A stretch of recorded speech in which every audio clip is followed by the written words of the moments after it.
So as you guys know, we've been looking for a male Spencer for our 3 females, because we got 3 hatchery Spencers and they all turned out to be females. So we've been looking for quite a while, and they're quite hard to come by. So we were quite excited when we saw this one go up. This one's about 4 years old. Male. He's bred before, what we've been told. When you get an animal, you got to check it over.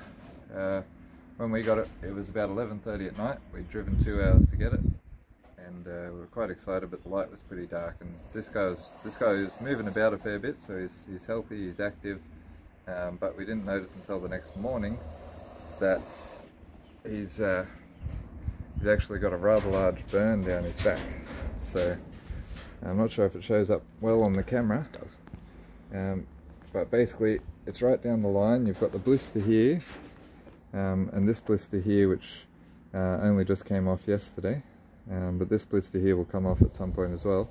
Now you can see this is healing rather well for a burn, and that's probably why he's lost a bit of condition in his tail as well. So his tail's not as solid as you'd expect, but it's not raw underneath. It's healing rather well. This blister down here will come off in time as well.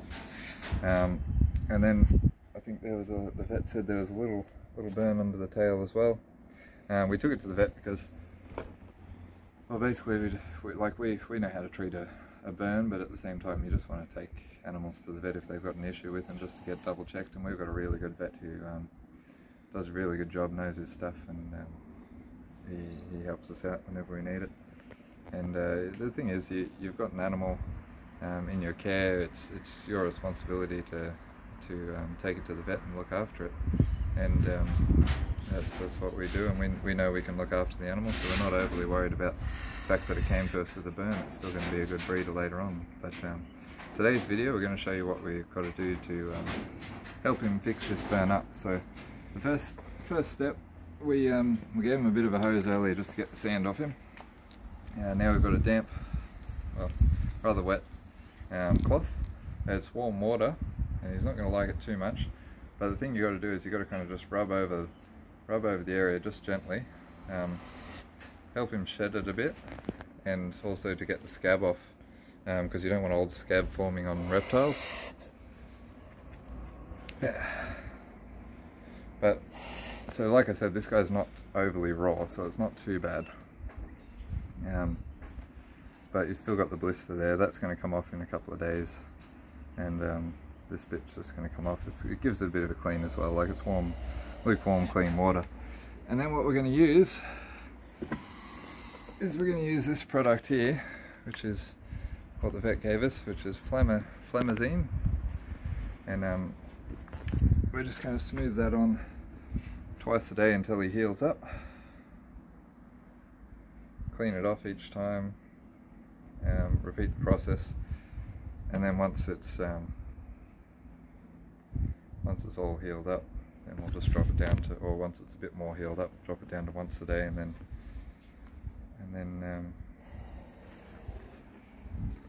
yeah, the process will be all clean and he'll be feeling much better. Now this is also, like, this is burn cream pretty much, and antibacterial as well, so it'll be a bit of a pain reliever as well as antibacterial. It'll help him not get any infection. The burn seems to be right down the middle. Like there's thicker.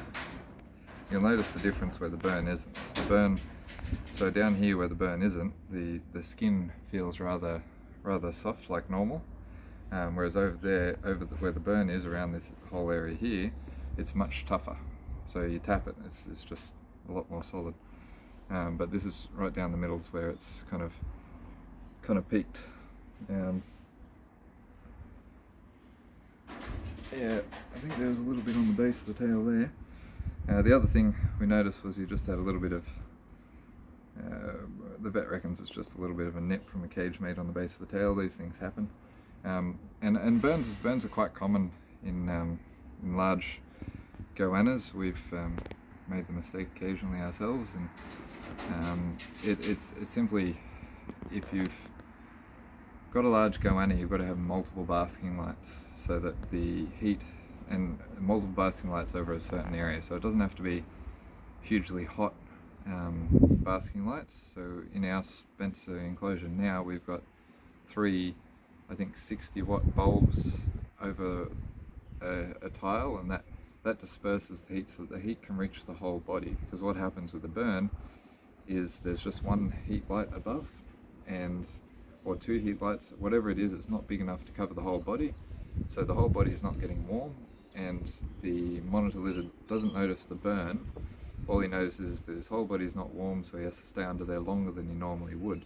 So it doesn't necessarily mean the wattage is wrong, it just means that the heat is not getting the whole body, so the animal stays under there longer than he should. Because out in the sun, if he's basking on a rock or out in the sun, his whole body's going to be warming up. So to avoid burns, we've got to replicate that in captivity and have a banked basking light area.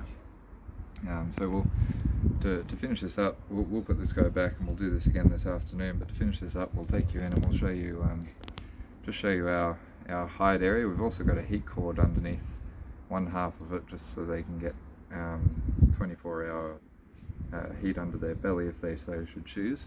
But these guys mainly sleep outside or sometimes in the water. So if you want to come in, we'll put this guy back. And now if it's a more raw, so that wasn't too raw on this guy as well. If it was more raw, we would set up a more sterile environment for him, like a large fish tank or a melamine enclosure with some newspaper underneath it, and change that every day. But for this guy it should be fine because it's healing up quite nice, and the cream will just help him warm as well. That's the thing about Spencers, they hold on to. So if you have a look in there, we've got the 3 lights there. They've moved their tile back a bit, but the purpose is the 3 lights are still sitting there. Now that's a Sandy in there. He gets along quite well with our Spencers. And then under the other end, which you can just see the glass poking down there, and we've got glass over the heat cord that runs all the way along. And that's, yeah, like I said, that's simply to prevent burns. It's low wattage, but the heat will get the whole area and do the job. Alright, and wish us luck.